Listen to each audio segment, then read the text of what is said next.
복음성가 113장 찬양 드리겠습니다.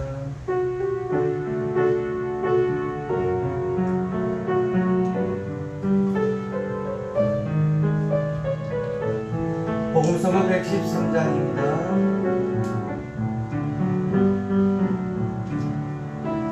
주께서 주신 동산에 땀 흘리며 씨를 뿌리며 내 모든 삶을 드리리. 날 사랑하신 내 주님께 이 바람 앞을 가리고 내 육체를 세잔해줘도 내 모든 삶을 드리리. 내 사모하는 내 주님께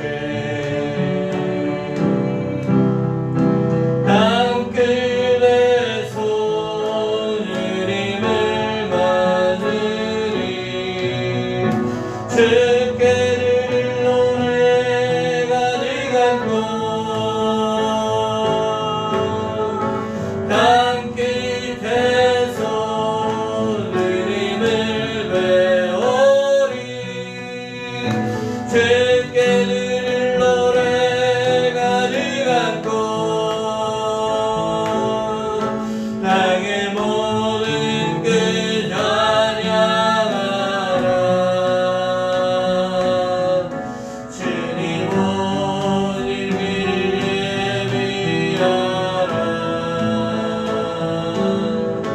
땅의 모든 끝에서 주님을 찬양하라.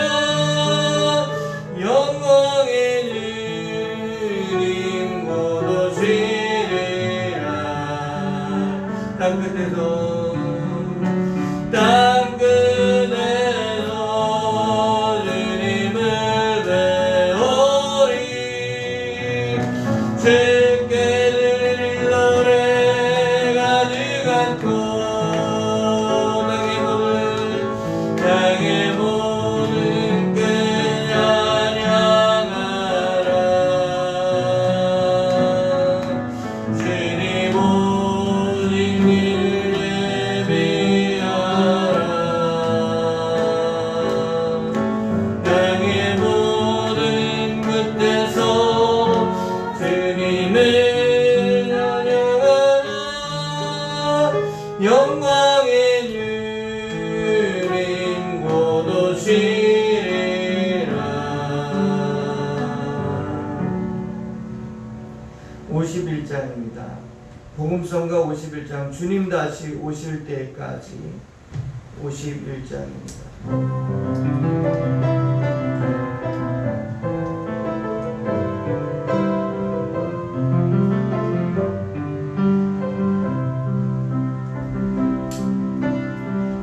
주님 다시 오실 때까지 나는 이 길을 가리라.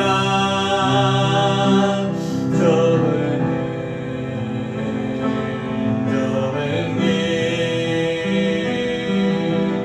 나의 십자가 지고 나의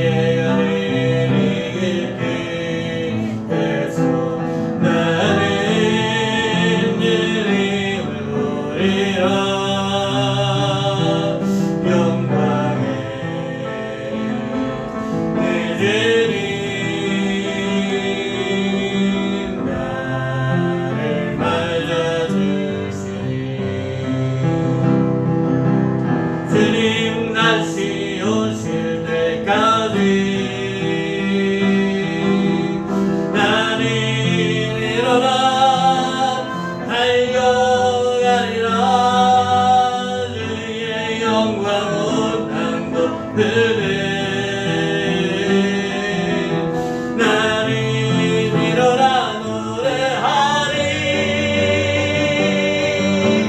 내 사모하는 주님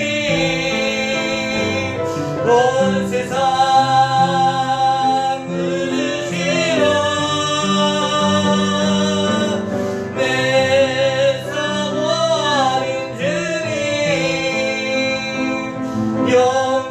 영광의 왕이 이라는 것이 주님 다시 오실 때까지 나는 일어나 달려가리라 그의 영광 온 땅 덮을 때 나는 일어나 노래하리 내 사모하는 주님 온 세상 그주시라 내 사모하는 주님 아멘 영광의 왕이 내 사모하는 주님 내 사모하는 주님 온 세상 그주시라 내 사모하는 주님 영광의 왕이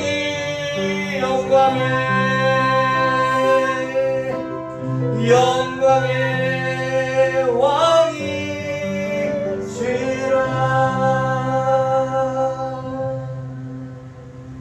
왕이시라. 48장입니다.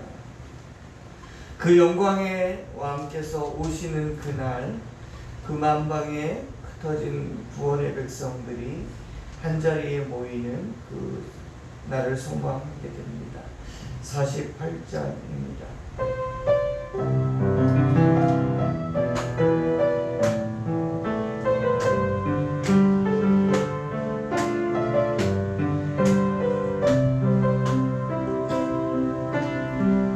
이 땅의 돈과 선한 법은 가득한 죄악 용서하소서. 늘 상들은 무너지고 주님만 높이는 나 되게 하소서. 이 땅이 지친 모든 영혼 주 예수 사랑 알게 하소서.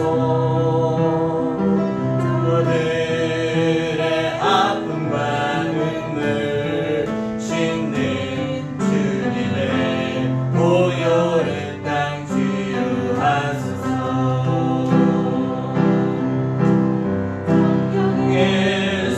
예수하라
부어주소서. 열방을 치유하는 주 백성들의 문들을 일으켜주소서.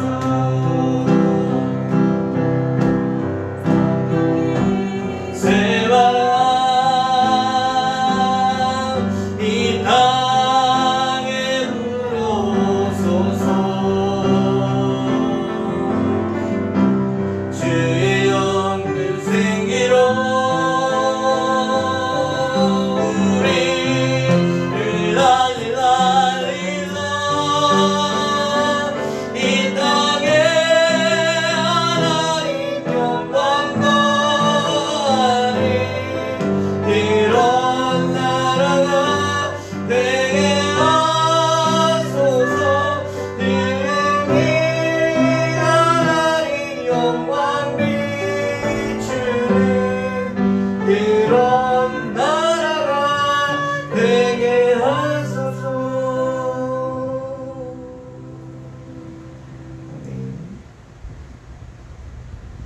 복음서가 125장입니다. 주여 진실하게 하소서.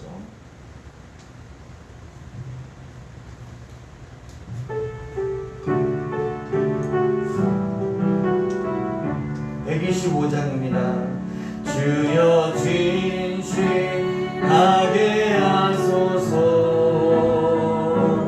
오늘 하루하루 순간을 제가 주신 힘으로 승리하기 원하네. 주여 나를 진실하게 하소서. 나를 진실하게 주여 진실하게 하소서. 오늘 하루하루 순간을 그가 주신 힘으로 승리하기 원하네. 주여 나를 진실하게 하소서. 주여 감사하게 하소서. 주여 감사하게 하소서. 오늘 하루하루 순간을 주가 주신 힘으로 승리하기 원하네. 주여 감사. 주여 나를 감사하게 하소서. 찬송하게 주여 찬송하게 하소서. 오늘 하루하루 순간을 그가 주신 힘으로 승리하기 원하네. 주여 나를 찬송하게 하소서. 주여 기도하게 하소서. 주여 기도하게 하소서. 오늘 하루 순간을 주가 주신 힘으로 승리하기 원하네. 주여 나를 기도하게 하소서. 기도하겠습니다. 오늘 주 앞에서 진실하게 하옵소서. 오늘 주 앞에서 감사하게 하옵소서. 오늘 주 앞에서 찬송하게 하옵소서. 오늘 주 앞에서 기도하게 하옵소서. 하루하루 순간순간마다 진실한 삶, 감사하는 삶, 찬송하는 삶, 기도하는 삶, 그러한 믿음의 순간이 우리의 삶의 생애에 차곡차곡 쌓여가는 하루하루의 인생길이 되기를 원합니다. 함께 기도하겠습니다.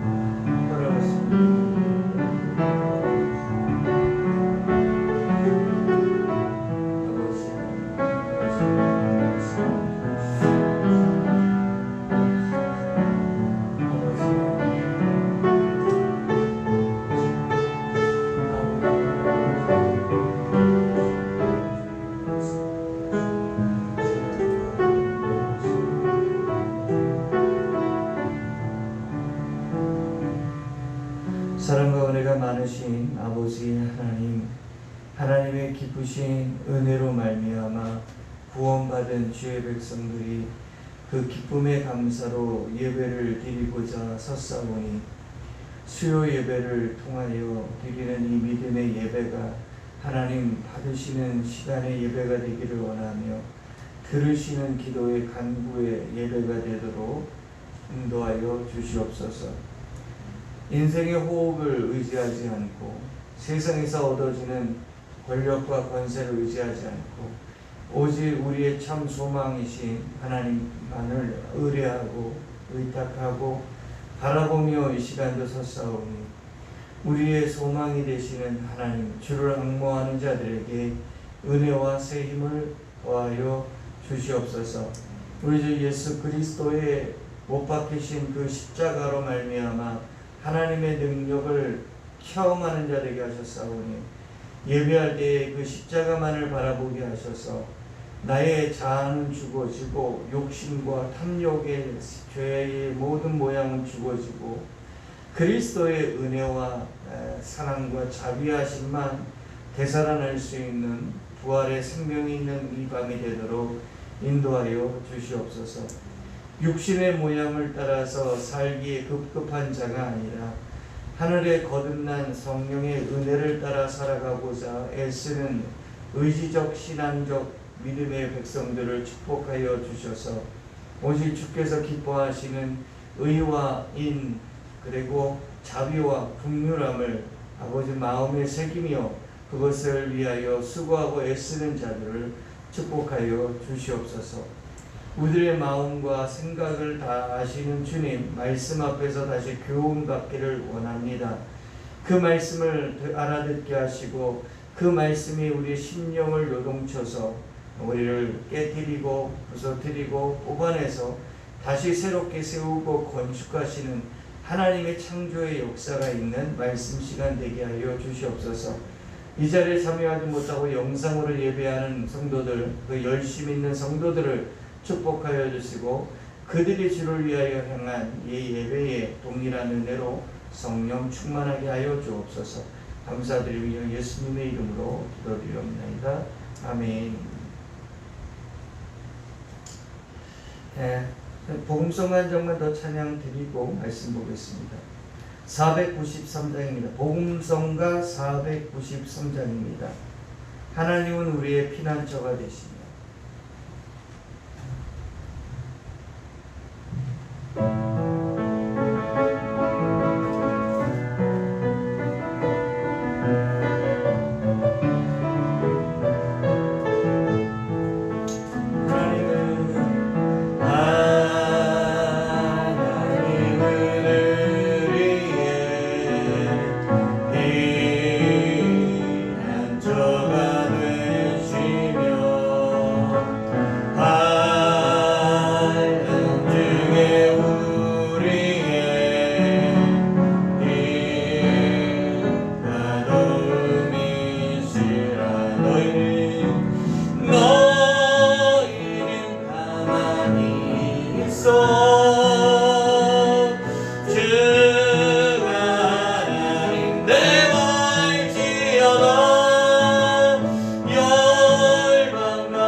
하나님의 말씀은 구약성경 열왕기 상입니다.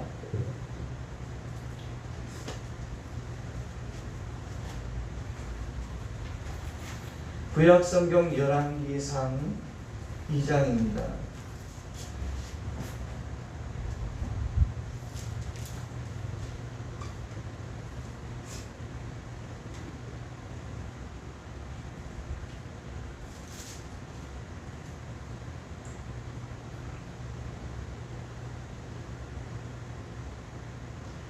열왕기상 2장 45절과 46절 읽겠습니다.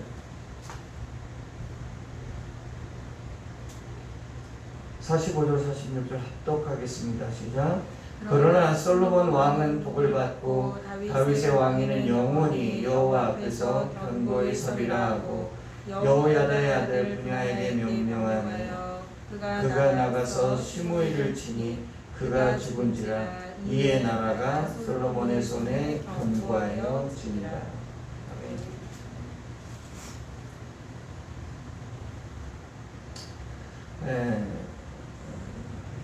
솔로몬을 통해서 하나님이 세우신 이스라엘의 나라가 견고해지는 것을 결론하고 있습니다.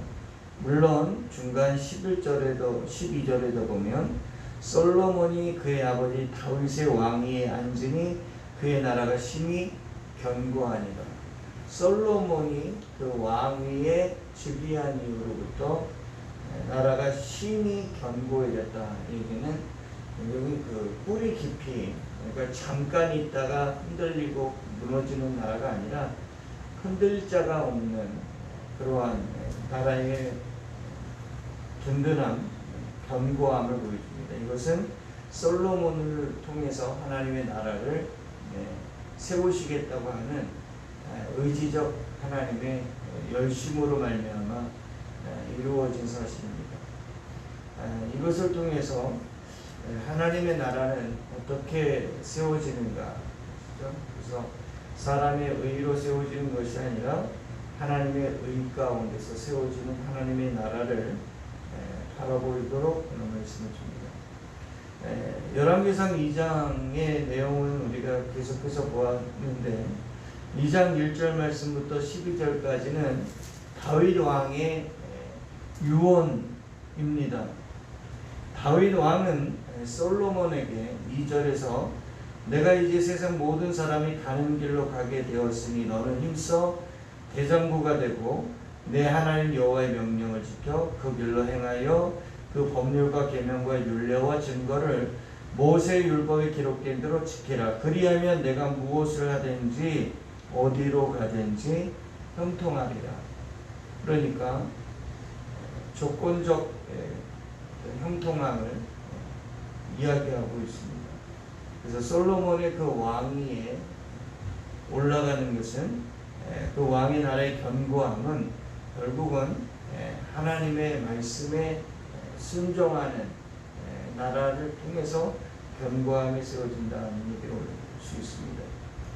그렇게 하나님 앞에서의 그 말씀에 충실한 왕을 요구한 다윗 왕은 그 위에 왕이 올라선 솔로몬에게 이제 그 자리에 올라가서 해야 할 첫 번째 사명으로 다윗에게 대적자 되었던 자들을 심판하는 내용들을 보여주고 있습니다.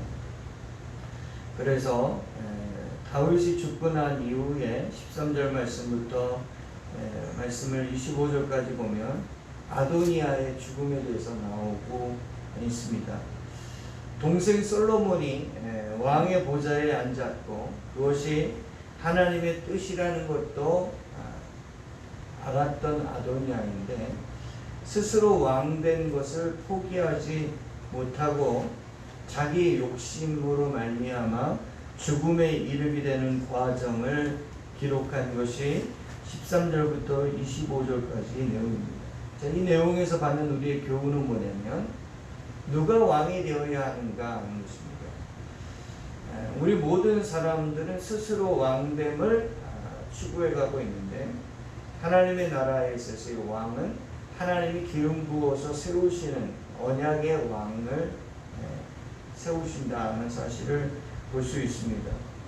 스스로 왕이 되려고 했다가 실패한 아도니아가 솔로몬으로부터 용서를 받았음에도 불구하고 그의 아버지의 마지막 여자였던 아비삭을 요구함으로 인해서 하나님의 그 주권 그리고 솔로몬의 왕권에 재도전하는 아도니아를 볼 수 있습니다.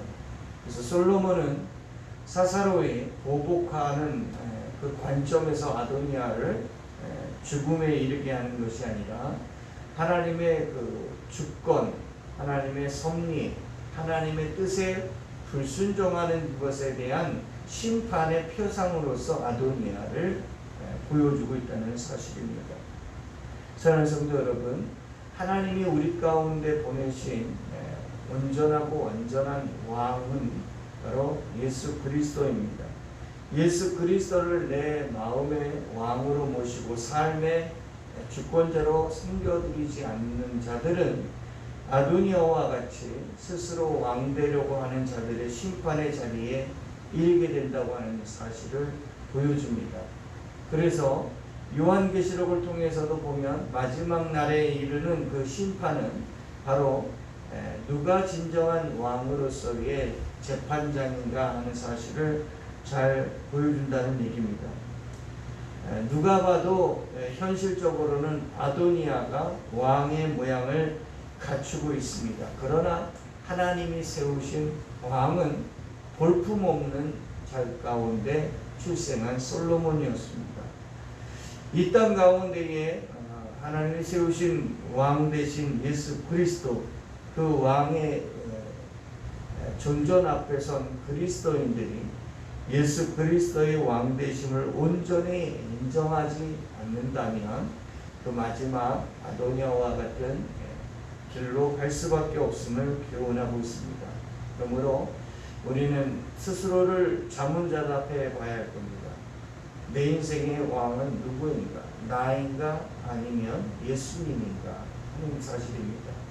그래서 내가 왕이 아니고 예수님이 나의 왕이요 구주가 되신다고 하면 그 왕의 명령을 따라 순종하며 사는 복을 받게 될 거라는 사실 또한 기억해야 하리라 여겨집니다. 그래서 이러한 자들은 하나님의 나라에 옳지 못하다는 사실을 보여줬습니다. 그리고 그 다음 장면으로 나오는 게 26절 말씀부터 27절의 짧은 내용의 제사장 아비아달에 관한 이야기입니다. 솔로몬이 왕위에 올라서는 것을 반대하고 아도니아의 편에 섰던 그 제사장 아비아달은 이제 솔로몬에 의해서 자기 고향 아나돗으로 쫓겨가고 그 직분을 빼앗기게 되는 장면이 나옵니다.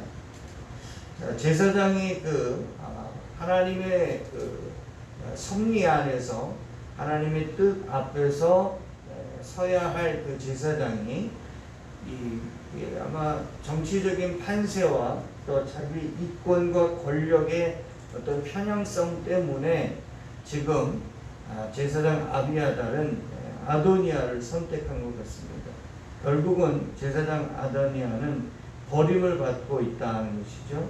그래서 이 버림받은 것에 대한 것은 27절에 보면 여호와께서 실로에서 엘리의 집에 대하여 하신 말씀을 응하게 하려 합니다. 결국은 엘리 제사장의 죄와 아비아달의 죄는 일맥상통하고 있다라고 하는 것을 말씀하고 있습니다. 그 죄가 무엇입니까?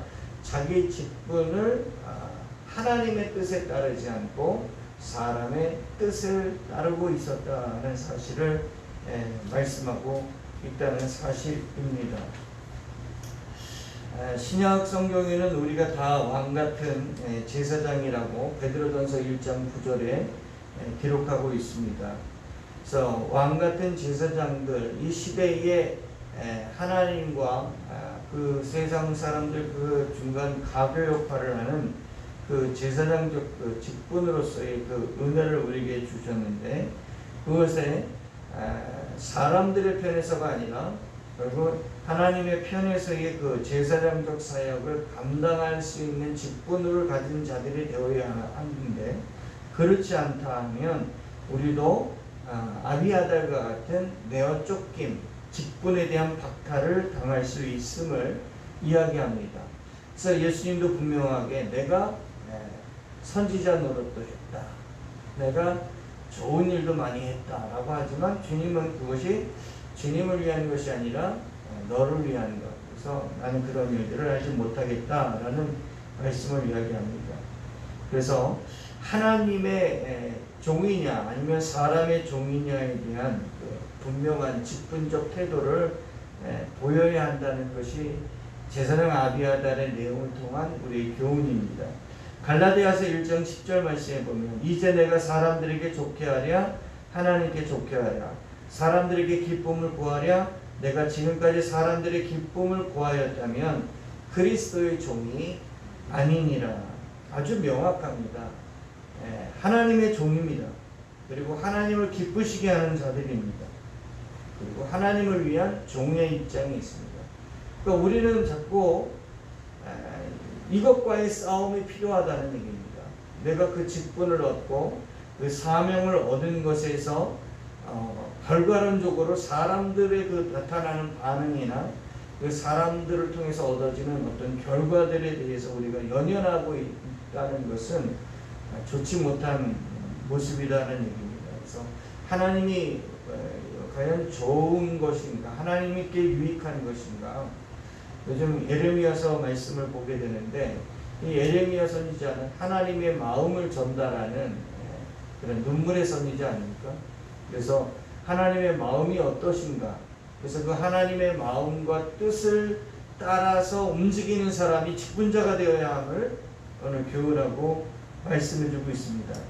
만일 하나님의 기쁘시게 하지 못하는 직분자가 된다면 마태복음 25장 30절 말씀, 특별히 마태복음에는 이러한 내용들을 많이 이야기하고 있는데 이렇게 기록합니다. 이 무익한 종을 바깥 어두운 데로 내쫓으라. 거기서 슬피 울며 이를 갈리라 하니라 하는 말씀과 같다는 얘기입니다. 결국은 유익한 종이 아니라 무익한 종은 바깥 어두운 데로 내어쫓겠다. 그것이 바로 제사장 아비아달이 내어쫓긴 아나돗이라고 하는 땅이었다는 얘기입니다. 그래서 아나돗은 내어쫓기고 직분을 빼앗기고 파면당하고 하나님으로부터 버림받은 사람들의 대명사로 낙인 찍혀져 있는 동네가 아나돗입니다. 그런데 이렇게 쫓겨난 제사장 아비아달의 그 자손들이 살고 있는 땅에 기가 막힌 놀라운 일이 생겼는데 그 일이 뭐냐면 바로 우리가 요즘 묵상하고 있는 이번 주 묵상하는 에레미야가 바로 이 아나돗 지역 출신의 제사장으로서 하나님의 말씀을 전하는 선지 사역을 감당하고 있었다는 얘기입니다. 결국은 하나님은 그 직분을 파면하고 내어 쫓긴 자들 가운데에서도 하나님은 뭐예요? 그들을 내버리시는 게 목적이 아니라 그들을 다시 불러 회개시키는 데에 그 목적이 있다는 얘기입니다. 결국은 예레미야 선지자가 하는 것처럼 뽑고 그 다음에 파괴하고 그리고 무너뜨리는 것, 그것이 목적이 아니라 내가 다시 세우고 다시 건축하겠다고 하는 것에 대한 목적이죠. 그래서 보면 사망의 자리로 우리가 한번 내려가는 것이 목적이 아니라 사망 가운데서 하나님 뭐예요? 새로운 피조물로 거듭나는 부활의 생명체를 얻게 하고자 하는 하나님의 섭리 가운데 있기 때문에 우리가 사망의 골짜기에는 반드시 한번 내려간다는 거예요.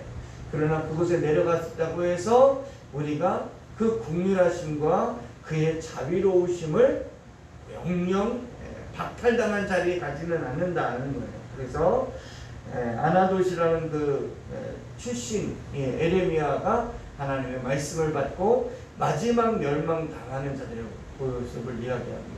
그러니까 제사장 아나돗이 내어 쫓김과 에레미야가 등장하는 그 사이의 기간 동안에 어떤 일이 일어난 거예요? 우리가 하나님 앞에서 불순종하였다고 하는 죄에 대한 회개와 각성 가운데서 변화를 입은 새로운 한 사람이 그곳에 준비되고 있었다는 사실입니다. 그러므로 이 시간에 우리도 하나님 앞에서 어떠한 직분자이며 어떠한 인생관을 가지고 살아가고 있는가를 돌아볼 수 있어야 됩니다. 마지막 날 하나님은 우리들도 마지막 키질에서 결국은 유익했느냐 아니면 무익했느냐라는 판단을 하나님으로부터 받게 된다는 사실을 묵상합니다. 자, 그리고 나서 28절 말씀부터 35절 말씀까지는 요압 장군의 죽음에 관해서 나옵니다. 자, 요압 장군은 왜 죽어야 되느냐? 32절 말씀을 보면 이렇게 나옵니다. 여호와께서 요압의 피를 그의 머리로 돌려보내실 것은 그가 자기보다 의롭고 선한 두 사람을 쳤음이니 곧 이스라엘 군사령관 넬의 아들 아므렐과 유다 군사령관 예델의 아들 아마사를 칼로 죽였습니다. 네. 자, 이 두 사람은 다윗으로부터 용서받은 사람들입니다. 그런데 누가 그것을 괘씸하게 여겼느냐면 바로 요압입니다. 요압. 그래서 요압이 이 사람들 죽인 것은 어떤 자기 욕심이며 자기 시기요 질투 때문이었고 자기의 그 분노 때문에 죽이는 사람으로 나오게 됩니다. 그래서 이 두 사람을 성경에서는 뭐라고 얘기냐면 선한 두 사람. 그러니까 요압보다는 선하고 요압보다는 의로운 사람 두 사람을 죽였다는 얘기입니다. 그래서 이 땅에서 의롭게 사는 사람, 선하게 사는 사람들은 피해를 많이 보죠. 그리고 상처도 많이 입게 되고 괴로운 일도 많이 겪게 됩니다. 근데 그들의 눈물과 그들의 그 괴로움과 아픔을 하나님은 마지막 심판하시겠다 하는 얘기입니다. 그래서 아브넬이라고 하는 사람은 바로 이 선한 두 사람을 죽인 죄로 말미암아 죽음에 이르게 되었다 하는 얘기입니다. 그래서 하나님의 나라의 은혜는 뭐냐면 바로 이러한 악한 자들의 심판으로 말미암아 참된 평안을 얻게 된다는 사실입니다. 마태복음 5장 21절 말씀에 보면 옛사람에게 말한 바 살인하지 말라 누구든지 살인하면 심판을 받게 되리라 하였다는 것을 너희가 들었으나, 그래서 살인한 자들에 대한 이야기 나올 때 그 살인의 범위가 단순히 칼을 들고서 사람을 죽이는 것뿐만 아니라 그 입술의 말로 사람을 죽이는 것까지 살인의 범주에 집어넣으시면서 그 사람들이 결국 그 마지막에 지옥불에 들어가게 될 것이라는 것을 말씀하고 있습니다. 아주 엄중하게 이야기하고 있다는 것이죠. 그래서 하나님의 나라는 회개하는 자들에 대하여서는 하나님께서 의롭고 선하다 칭하신다는 얘기입니다. 그래서 이러한 다윗으로부터 은혜를 입은 두 사람을 요압은 그냥 자기의 그 분노 때문에 갈등의 요소 때문에 죽였고 그걸로 인해서 죽임을 받는 것을 볼 수 있어요. 그래서 하나님이 원수 갚는 것은 사람 편에 있지 않고 하나님이 행하시는 사역인 것을 분명하게 하고 있습니다. 그래서 이 땅에서 살면서 뭐 배신도 당하고 또 사기도 당하고 또 많은 그 억울한 일도 당하는 그 순간순간들이 우리에게 잊혀지지 않고 고스란히 아마 바위에 이름 새기듯 새겨질 수도 있을 겁니다. 그러나 그 마지막 심판은 하나님께서 이러한 요압에게 행한 것 같은 일들을 행할 것이라는 것을 이 솔로몬의 심판을 통해서 우리에게 보여주고 있기 때문에 우리가 하나님의 은혜 앞에서 눈물을 흘려가며 하나님 앞에 모든 걸 맡기고 기도하는 우리의 그 경건의 모양이 필요하겠다 여기었습니다. 그리고 36절 말씀부터 오늘 읽는 46절까지의 모습을 보면 이제 시므이에 관한 내용입니다. 시므이가 어떻게 죽게 되는가 하는 것입니다. 그래서 시므이는 다윗 왕이 가장 그 고난을 당하고 고통을 당하여서 쫓겨가고 있을 때, 그냥 아들한테 죽임을 당할 것에 대한 두려움으로 쫓겨갈 때에 거기다 대고서 다윗을 더 저주했던 사람이 시므이입니다.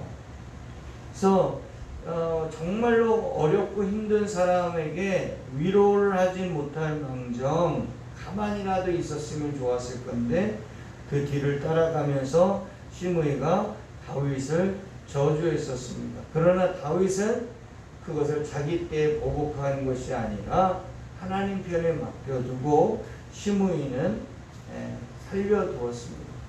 그래서 솔로몬은 시므이에게 그 주거, 생활, 거주 제한을 구역을 설정해 두고서 그것을 벗어나지 못하겠습니다. 그런데 3년이 지난 후에 자기 집안에 있었던 종이 그 가드왕, 블레셋의 땅에 있는 가드왕 아기스에게 도망하는 것을 봅니다.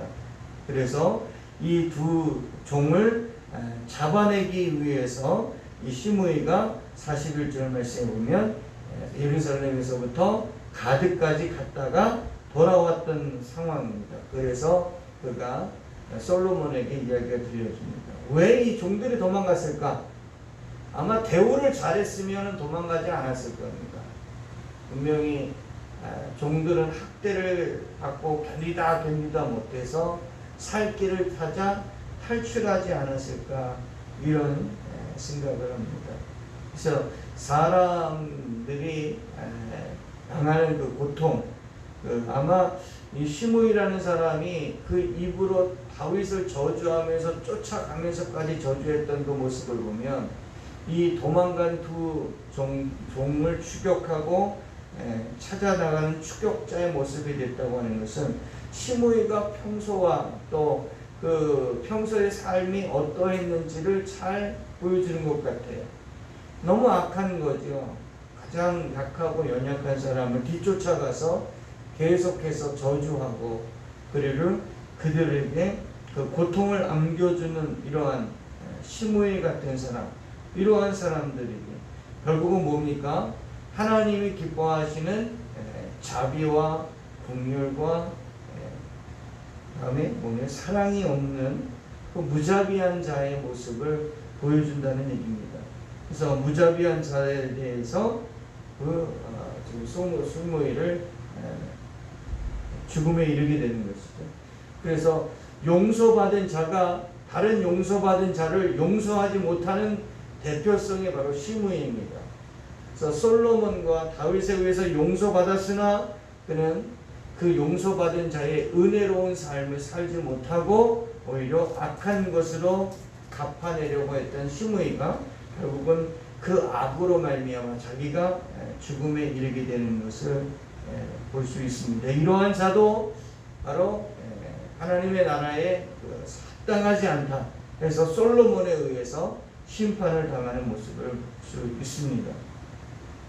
자, 이런 모습을 다 통해서 결국은 솔로몬이 그 일을 다 행하고 다 죽이고 나서 솔로몬의 손에서 그 나라가 견고해졌다 이렇게 말씀하고 있습니다. 자, 이러한 모습이 하나님의 나라에서는 합당하지 않고 그것이 심판을 받고 죽임을 당하는 장면을 보여주는 것은 오늘 이러한 사람들의 인생 모습이 오늘 우리들의 인생의 표상이 되고 있다라는 사실입니다.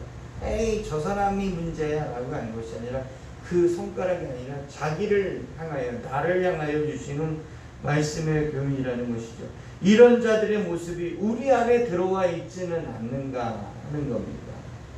이 말씀을 통해서 나를 비추어 보고 그 사람의 인생들의 내용들과 죽음을 통해서 나의 가는 길이 어떤 길에 서 있고 어떤 길을 향하여 가고 있는가를 보여준다는 사실입니다. 하나님의 나라는 어떤 나라였겠습니까? 하나님의 나라에서는 어떤 사람이 칭찬을 받아야겠습니까? 하나님의 나라에서는 어떤 사람이 잘했다 칭찬을 받아야 되겠습니까? 자, 하나님의 나라에서는 어떤 사람이 심판을 받아야 되겠습니까? 하나님의 나라에서는 어떤 사람이 지옥에 가야 되겠습니까? 어떤 사람이 긍휼함이 없는 심판을 받아야 할 사람입니다.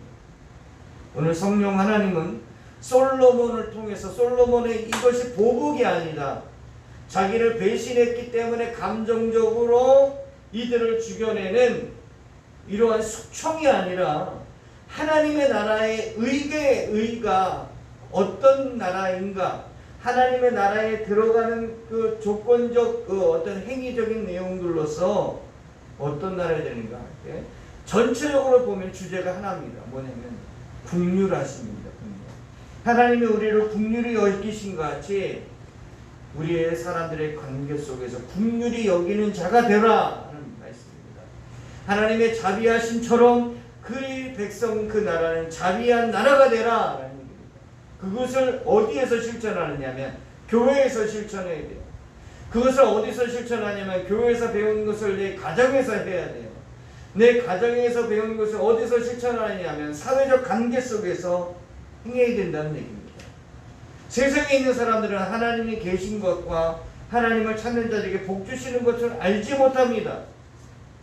세상에 있는 사람들은 살아계신 하나님을 어떻게 경험하고 살아계신 하나님의 사랑을 어떻게 경험하냐면 바로 사회적 관계 속에 나간 하나님의 나라 백성들을 통해서 하나님의 살아계심과 하나님의 복주심을 경험하게 된다는 사실입니다. 그러므로 우리가 세상 사람들에게 대하일 때에 하나님의 은혜 받은 자로서 대면하는 관계가 하나님이 주신 은혜를 통해서 그 은혜가 나가도록 하는 훈련이 필요해요. 이러한 것들이 없으면 오늘 예레미야서 말씀에서도 그렇지만 이곳이 성전이다 성전이다 성전이다 하지만 거짓말이라는 얘기입니다. 하나님의 성전은 그런 나라가 아니라는 거예요. 하나님의 성전은 은혜와 자비와 용서와 긍휼, 불쌍히 여기심, 이러한 예수 그리스도께서 우리를 불쌍히 여기신 것 같은 그 은혜의 현현, 은혜의 증거가 반드시 드러나고 나타나야 된다는 얘기입니다. 그래서 고린도전서 13장에 있는 것을 우리가 찬양할 때 사랑은 언제나 오래 참고 하는 그 모든 사랑에 관한 내용들로서 우리를 교훈하는 것이 입술로만 끝나는 것이 아니라 내 심령과 인격과 속성이 다 뒤집어져서 다 뽑혀져 나와서 악은 제하여지고 하나님의 새롭게 부어주시는 의가 내 안에서 새로 심겨지고 자라나는 그 은혜가 교회에 있어야 돼요. 그게 없으면 교회 다니면 말짱 꽝이에요. 그런 변화를 구하지 않는 말짱 꽝이에요. 오늘 생각해 봤어요. 전설의 고향 그러면 그 여우가 사람이 되려고 그 가진 노력을 다해서 그 소방님에게 다해요. 근데 이 전설의 고향은 꼭 그 마지막 날 밤에 그 밤만 보내면 인간으로 확 바뀌는데 그 마지막 순간에 여우가 드러나는 거잖아요. 보니까 우리가 참고 참는데 요거까지 참아야 되는데 그 마지막 단계에서 무너질 때가 너무 많다는 거예요. 그래서 우리가 넘어지지 않고 쓰러지지 않고 그리고 충돌해지지 않는 그 힘과 용기와 열정은 여러분 예수 그리스도를 바라볼 때마다 나타나는 거예요. 그래서 주여 주여 큰 소리 외치면서 목이 터져나가고 목이 쉬어야 은혜 받았고 능력 받은 것이 아니라 예수 그리스도의 그 은혜를 아는 것이 능력이요 예수 그리스도의 그 사랑을 아는 것이 지혜라고 하는 사실입니다. 그래서 어디 기도원을 가고 어느 자리에 가서 앉아서 해야 뭐 기도가 잘 되고 응답이 잘 되고 이런 그 샤머니즘적인 그 판단으로 우리에게 감정을 소모하지 않고 오직 예수 그리스도의 십자가가 나로 하여금 그 능력이요 예수 그리스도의 십자가가 나로 하여금 지혜의 근본이요 샘물되게 하신 하나님의 은혜를 십자가를 통해서 경험될 수 있고 체험될 수 있기를 예수 이름으로 축원합니다. 그래서 사람들에게 나가서 나를 드러내려고 하지 말고 하나님의 은혜를 드러내려고 했으면 좋겠습니다. 그래서 하나님의 은혜를 알지 못하는 사람이 저분을 보니까 하나님이 어떤 분인지 알겠네. 저분을 보니까 하나님의 사랑이 뭔지는 알겠네. 라는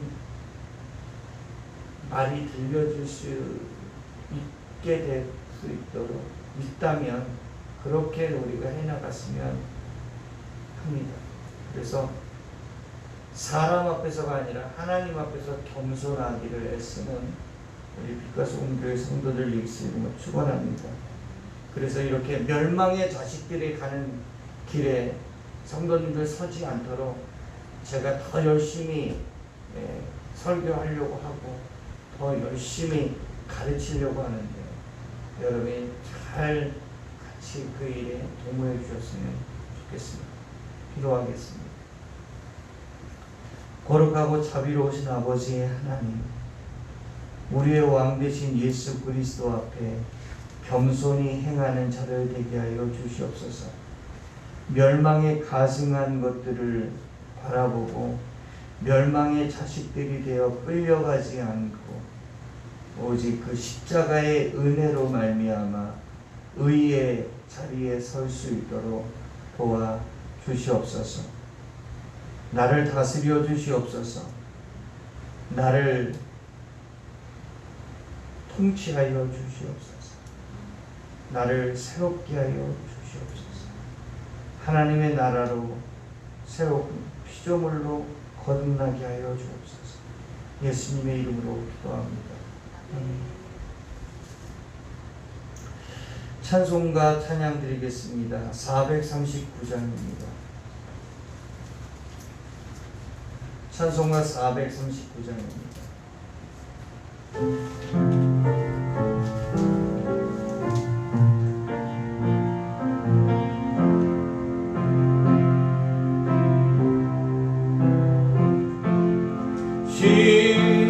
십자가로 가까이 나를 이끄시고 거기 흘린 보혈로 정케 하옵소서.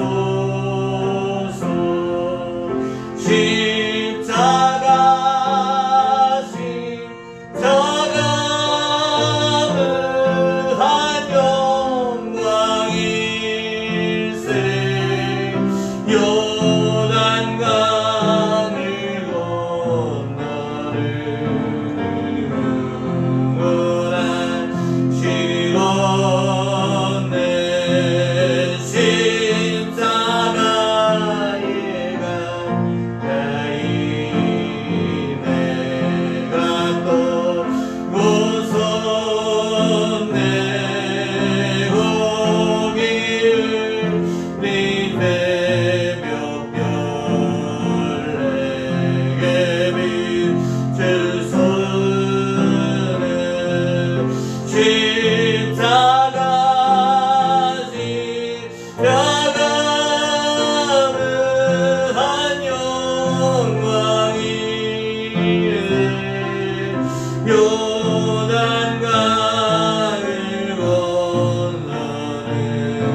되신 우리 아버지여 이름이 거룩히 여김을 받으시오며 나라의 마옵시며 뜻이 하늘에서 있는 것 같이 땅에서도 이루어지이다.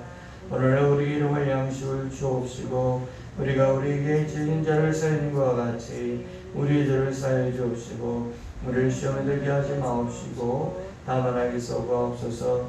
내게 나라와 권세와 영광이 아버지께 영원히 있사옵나이다. 아멘.